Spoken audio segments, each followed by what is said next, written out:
Bueno, y tenemos a Paulino Guarido. Es maestro, fundamentalmente maestro. Orgullosamente maestro, hubiera dicho Sonia Leso, ¿no? Sí. Maestro de La Matanza desde 1978. Fue muchos años director de la escuela primaria número 120 de González Catán. Actualmente es maestro de adultos en la escuela 713 de La Salada. Es secretario general de la CTA de los Trabajadores de La Matanza, congresal de Cetera y testigo en la causa El Vesubio, ex centro clandestino de detención. Así que bueno, te tenemos acá y queríamos que sea una pequeña reflexión acerca de este día tan especial.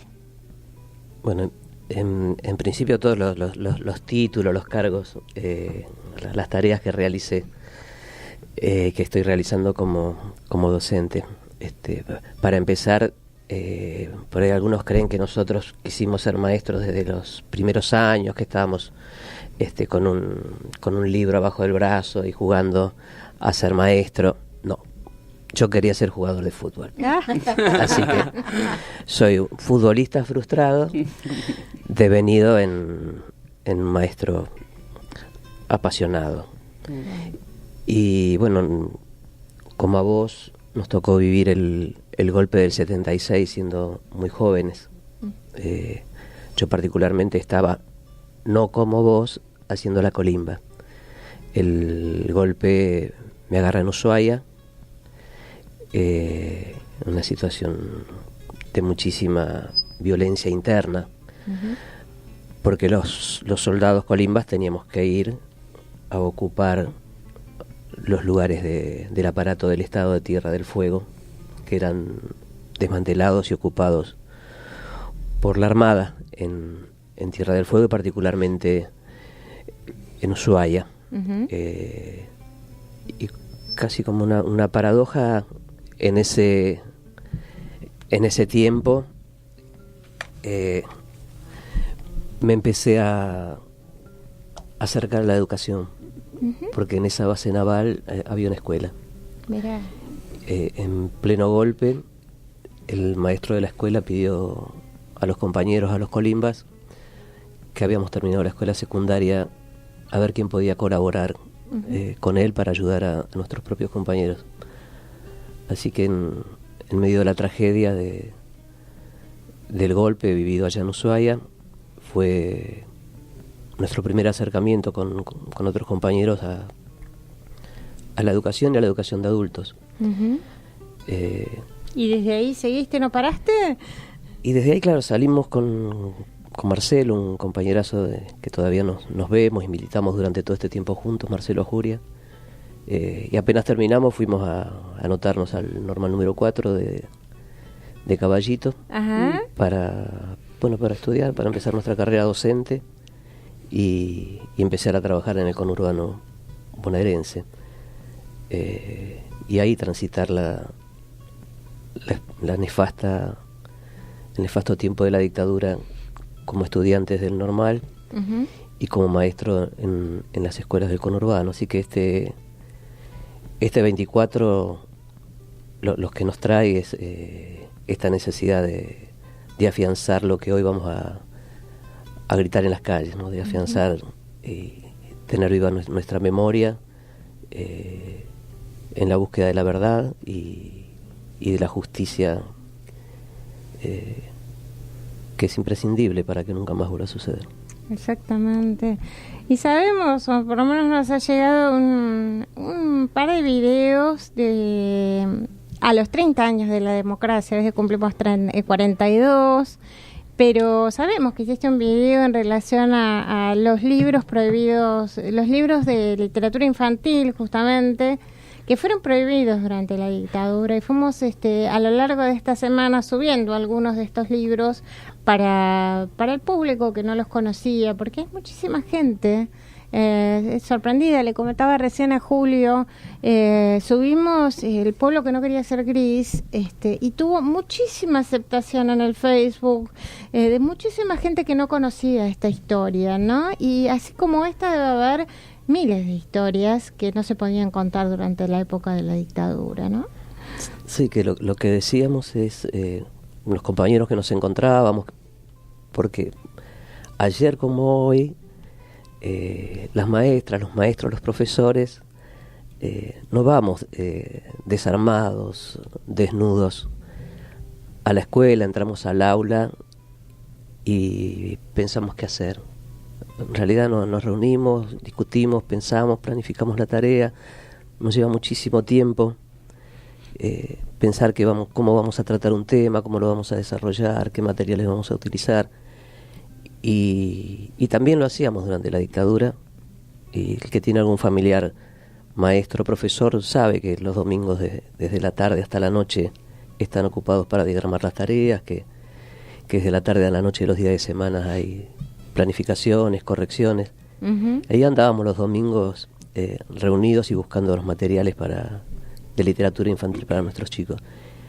Y bueno, la verdad es que los materiales más hermosos estaban prohibidos. Esa era la situación de uh-huh. algunas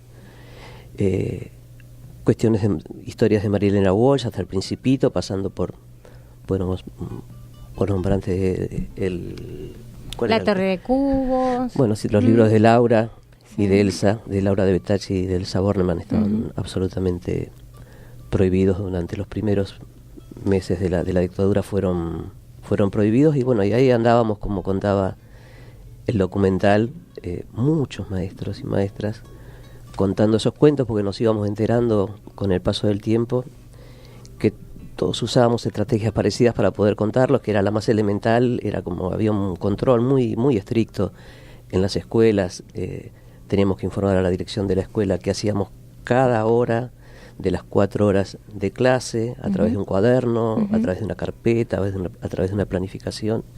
Y ahí andábamos las maestras y los maestros, en principio cambiándole los títulos a los cuentos para poder contarlos, y minimizando los riesgos que suponía transgredir esa normativa que llegaba con mucha dureza a los equipos directivos, en la intención de que no se puedan contar los cuentos más hermosos, y en la intención de identificar a los maestros que los contábamos, que vendríamos a hacer la subversión en el ámbito educativo, como proclamaban a través de los comunicados que enviaban a las escuelas. Bueno, había justamente el operativo Claridad, ¿no? Donde las indicaciones incluían, ¿no?, para los directivos, ¿no?, para los maestros, pero para los directivos y la observación, y para delatar también a los maestros, donde pedían el título del texto y la editorial, la materia y el curso en el cual se utiliza, el establecimiento educativo en el que se lo detectó, el docente que lo impuso o aconsejó. De ser posible, se agregará un ejemplar del texto o fotocopias de algunas páginas en las que se evidencia su carácter subversivo y la cantidad aproximada de alumnos que lo emplean. Estas son algunas de las indicaciones que se hacían a los directivos y supervisores de las escuelas, justamente para señalar a aquellos maestros subversivos, o que intentaban, digamos, cambiar las mentes de los niños en favor de ideas subversivas y en contra de la familia, la propiedad privada, la iglesia, etcétera, ¿no? Ahí andábamos con los cuentos de Laura, nos acordamos, y de Bornemann. Ahí andamos subvertiendo el orden con el cuento Con Caricia de Bornemann, y construyendo su versión en una caricia que pasaba de animal a animal y volvía al niño que estaba frente a la laguna. Ahí andábamos. Claro, porque era una huelga de animales, la de Bornemann. El de Bornemann empieza con quizá la causa fundamental, ¿no?, de la censura sobre el libro. Era un elefante que ocupa mucho espacio, con el llamado a la huelga ante tanta injusticia que sufrían y opresión.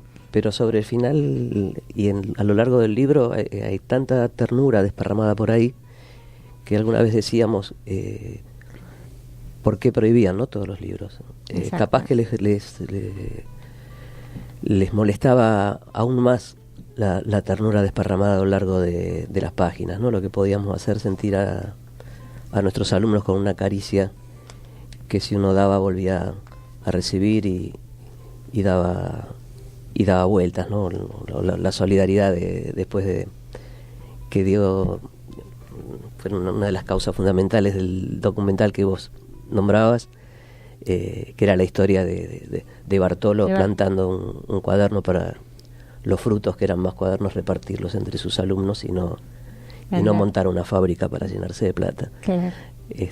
Así que bueno, la historia que vos nombrabas era esa, un documental que surgió ante una idea ante un concurso que se hizo a los 30 años del golpe, y que la propuesta ganó, que era juntar a escritores prohibidos, en este caso Laura de Betach, con maestras y maestros que habíamos contado los cuentos prohibidos en aquel tiempo. Sí.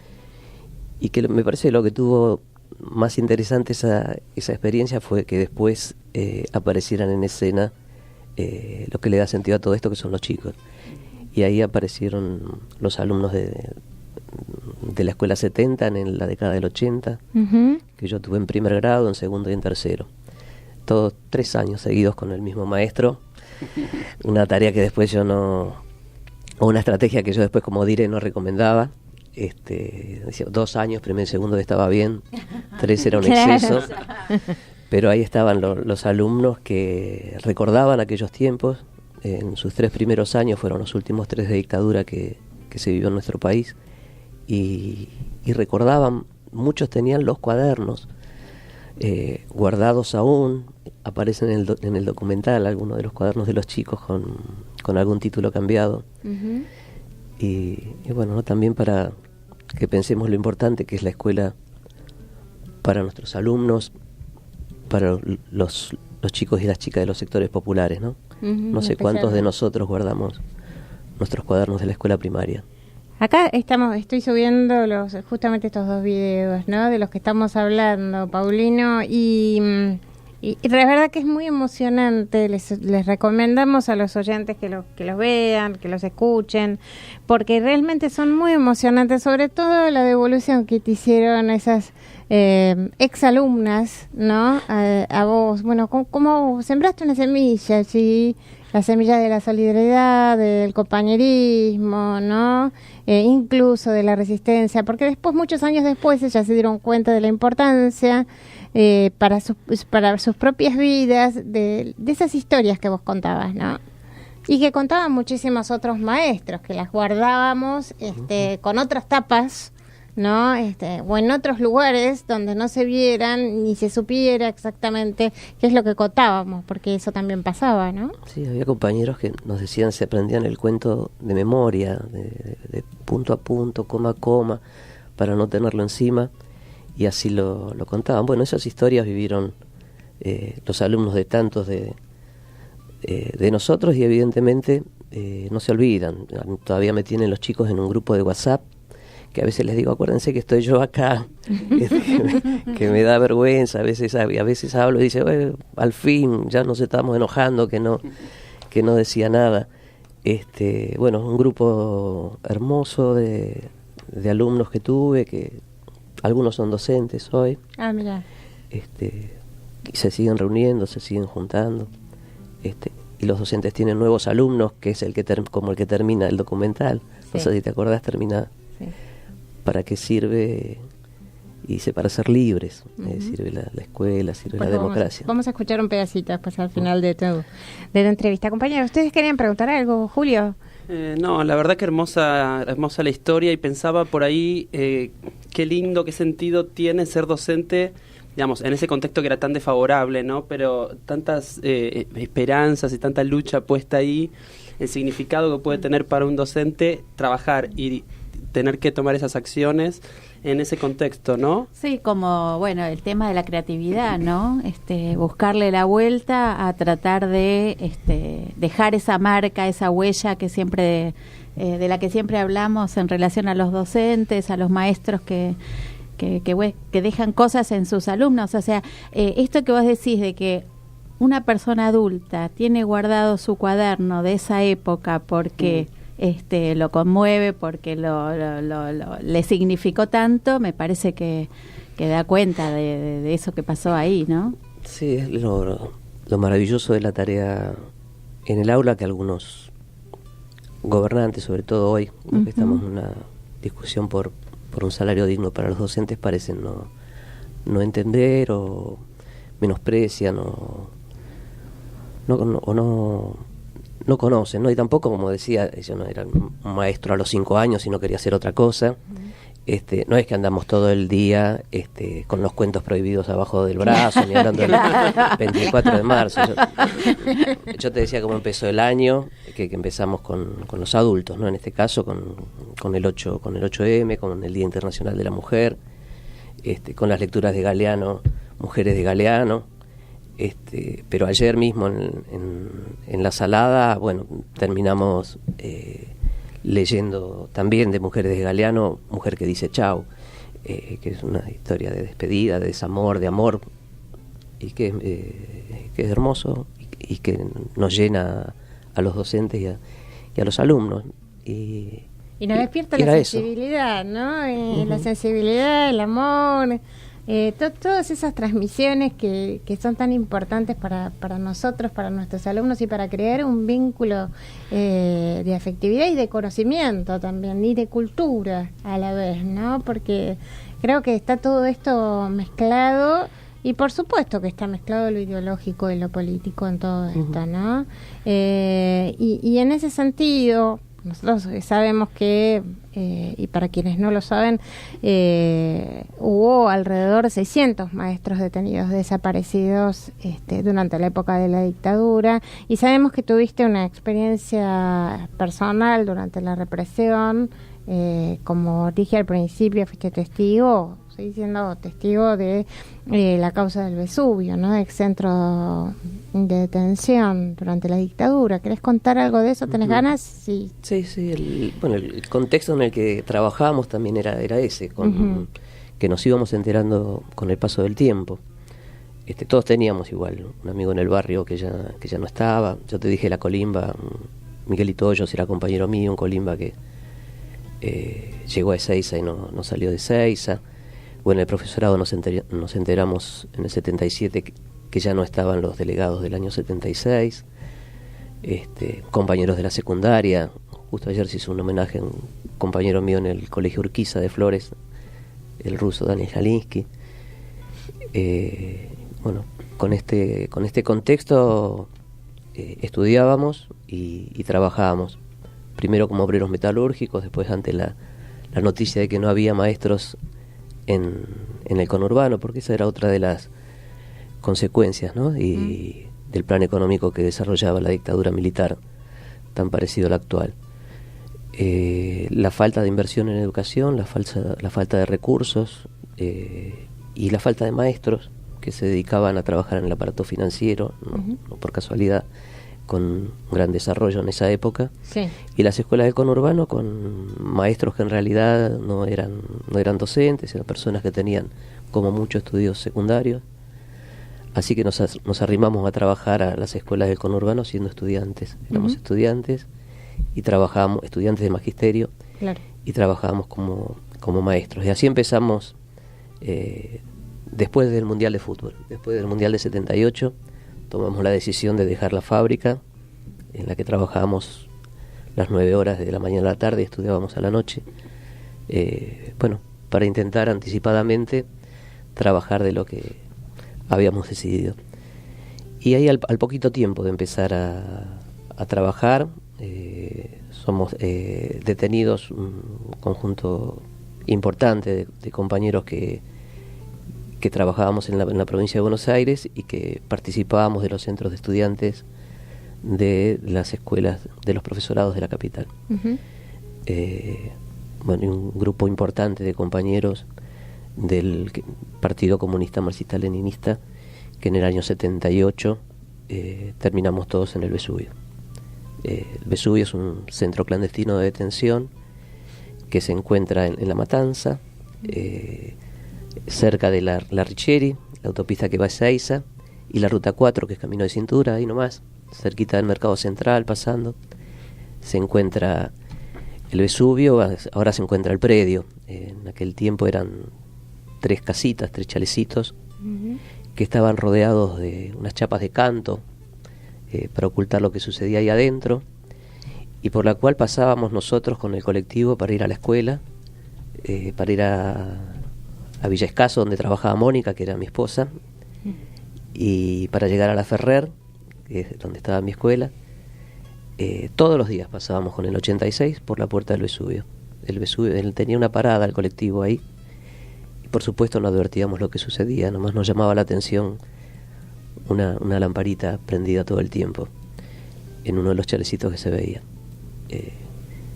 Bueno, en julio del 78, después del Mundial, somos secuestrados y detenidos ahí en el Vesubio. Esa fue en función de eso es que somos testigos en la causa Vesubio, fuimos testigos en la causa Vesubio 1 y Vesubio 2, todavía falta un tercer juicio. Uh-huh. Y bueno, nosotros valoramos muchísimo la participación en estas instancias de justicia, máxime cuando yo ya había declarado en la justicia, entre comillas, apenas salgo en el año 1978, en agosto,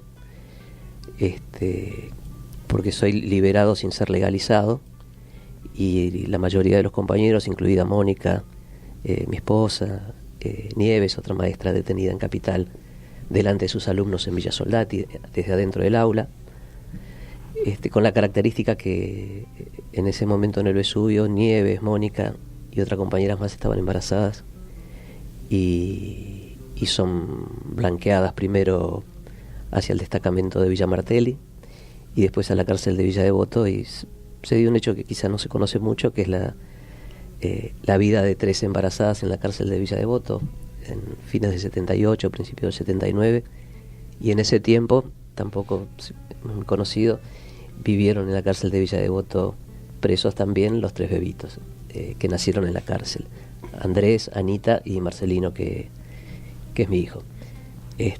Así que en ese tiempo, al salir yo primero, ir a declarar a los tribunales, acá cerquita, bueno, era muy duro ir a declarar con jueces que no escribían lo que decías, que te amedrentaban más que escucharte, que cerraban las causas, y solo uno dejó abierta la causa del Vesubio, porque evidentemente en agosto del 78 estos jueces a los que yo recurría ya en esa época sabían que existía el Vesubio donde existía, y sin embargo las causas las cerraban, y el que más se jugó apareció recién el 10 de diciembre,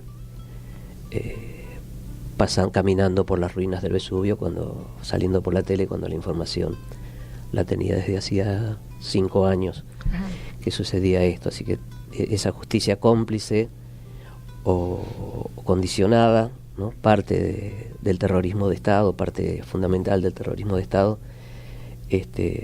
me parece que tuvo alguna forma de resarcimiento, de reconocimiento, con la participación de los jueces en esta última etapa, de algunos jueces en esta última etapa de la democracia, que permitió terminar con las leyes de impunidad y avanzar con los juicios. En el caso del Vesubio fue muy importante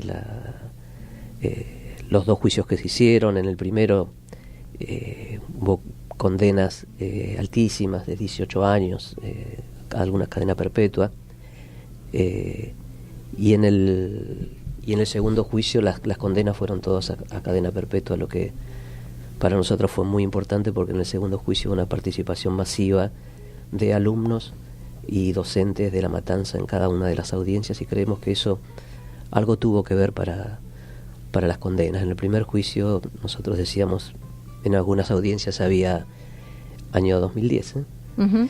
y 2011, había más familiares de represores que compañeros, y algunas de las audiencias terminaban a los empujones, o los genocidas pasando entre nosotros aún insultándonos, aún no detenidos, o con alguna provocación de los familiares de los genocidas cantando el himno, apropiándose de nuestro himno como una manera de agredirnos. esa soledad del primer juicio cambió rotundamente en el segundo, por una actividad de capacitación que hicimos en la Universidad de La Matanza con organizaciones de derechos humanos y la Dirección de Derechos Humanos de la Municipalidad de La Matanza, que permitió capacitarse a más de 500 docentes y realizar una tarea de campo que era pisar el Vesubio, estar en él y participar de las audiencias. Lo que fue muy, muy interesante fue otro juicio, cuando el pueblo matancero irrumpe en las audiencias, el juicio fue distinto. ¿Es posible todavía seguir yendo a las audiencias que se están realizando, que se siguen realizando? En todas las audiencias se puede participar. Los organismos, los familiares pedimos que convoquemos, que participemos. Es un hecho duro, difícil, seguro, pero histórico. Será, y es muy importante ver, nosotros lo decíamos por acá en la radio, bueno, se está viendo también, ahí en el bolso tengo ahí un mamotreto, son 1200 páginas, con los testimonios de los sobrevivientes, ¿no? Esto tiene que suceder para poder considerar la responsabilidad de alguien que está acusado de genocidio y después ver el castigo si le correspondiera. Esta es la importancia también para que nuestros alumnos, los docentes, vean a los genocidas con derecho a tener un abogado, que lo tienen, aunque guarden silencio, no digan lo que saben, el derecho a tenerse abogado, el derecho a no ser maltratado, el derecho a estar ahí frente a nosotros sin la noche anterior haberlos molido a palos. Así que ese derecho a la justicia que tienen los genocidas y lo que necesitamos para evaluar su conducta y en caso de se los considere culpables condenarlos, es muy importante que se vea lo distinto, no con lo que ellos cometieron. Yo recordaba con algunos alumnos, ellos también hicieron algunas formas de juicio y decidieron quién tenía que vivir, quién no tenía que vivir, quién salía ahora, quién salía después. Siempre me acuerdo la noche de la salida, yo salgo con una niña de 15 años que estaba detenida en el Vesubio también, y era muy parecido a un juicio, porque en una mesa estábamos de un lado de la mesa nosotros dos, del otro lado de la mesa el francés, que era el responsable del Vesubio, con otros jerarcas, nosotros encapuchados, babeando, sangrando de la paliza que nos habían dado la noche anterior, y el francés dándonos indicaciones, dándonos el juicio, ¿no? Nosotros salíamos. Uh-huh. Habían decidido en ese momento nuestra libertad con una perorata de orden moral, de cómo tenemos que ser buenas personas. Claro. Y al mismo tiempo decidían que otros compañeros iban a salir después y otros iban a ser asesinados, claro, en el Vesubio.